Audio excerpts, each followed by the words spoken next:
This is a LibriVox.org recording by Jeff Dugweiler. Thus Spake Zarathustra by Friedrich Nietzsche, translated by Thomas Common. Part 2, Chapter 26, The Priests. And one day Zarathustra made a sign to his disciples, and spake these words unto them. Here are priests, but although they are mine enemies, pass them quietly and with sleeping swords. Even among them there are heroes. Many of them have suffered too much, so they want to make others suffer. Bad enemies are they. Nothing is more revengeful than their meekness, and readily doth he soil himself who toucheth them. But my blood is related to theirs, and I want withal to see my blood honoured in theirs. And when they had passed, a pain attacked Zarathustra, but not long had he struggled with the pain when he began to speak thus. It moveth my heart for those priests.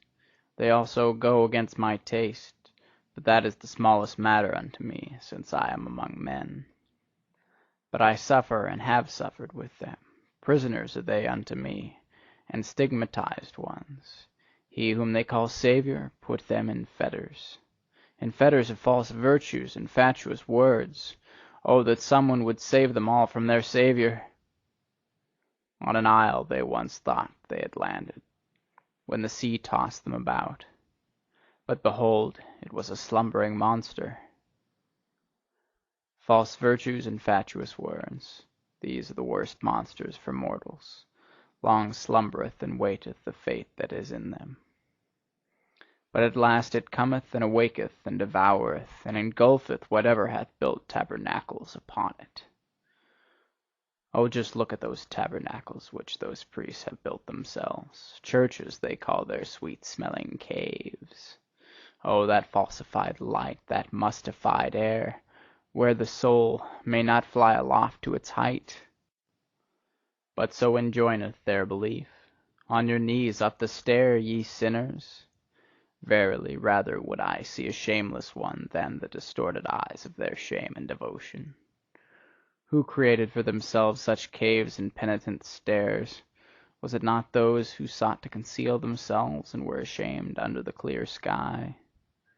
And only when the clear sky looketh again through ruined roofs and down upon grass and red poppies on ruined walls, will I again turn my heart to the seats of this God.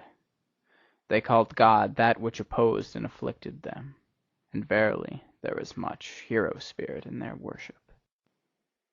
And they knew not how to love their God otherwise than by nailing men to the cross. As corpses they thought to live, in black draped they their corpses. Even in their talk do I still feel the evil flavour of charnel houses. And he who liveth nigh unto them liveth nigh unto black pools, wherein the toad singeth his song with sweet gravity. Better songs would they have to sing for me to believe in their Saviour. More like saved ones would his disciples have to appear unto me. Naked would I like to see them, for beauty alone should preach penitence. But whom would that disguised affliction convince? Verily, their saviours themselves came not from freedom and from freedom's seventh heaven. Verily, they themselves never trod the carpets of knowledge. Of defects did the spirit of those saviours consist, but into every defect had they put their illusion, their stopgap, which they called God. In their pity was their spirit drowned, and when they swelled and overswelled with pity, there always floated to the surface a great folly. Eagerly and with shouts drove they their flock over their footbridge, as if there were but one footbridge to the future. Verily, those shepherds also were still of the flock. Small spirits and spacious souls had those shepherds, but my brethren, what small domains have even the most spacious souls hitherto been! Characters of blood did they write on the way they went, and their folly taught that truth is proved by blood. But blood is the very worst witness to truth. Blood tainteth the purest teaching, and turneth it into delusion and hatred of heart. And when a person goeth through fire for his teaching, what doth that prove? It is more verily when out of one's own burning cometh one's own teaching.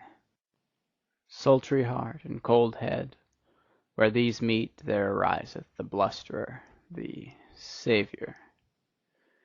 Greater ones verily have there been, and higher born ones, than those whom the people call saviours, those rapturous blusterers. And by still greater ones than any of the saviours must ye be saved, my brethren, if ye would find the way to freedom. Never yet hath there been a Superman. Naked have I seen both of them, the greatest man and the smallest man. All too similar are they still to each other.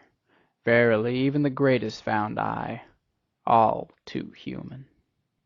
Thus spake Zarathustra. End of chapter 26.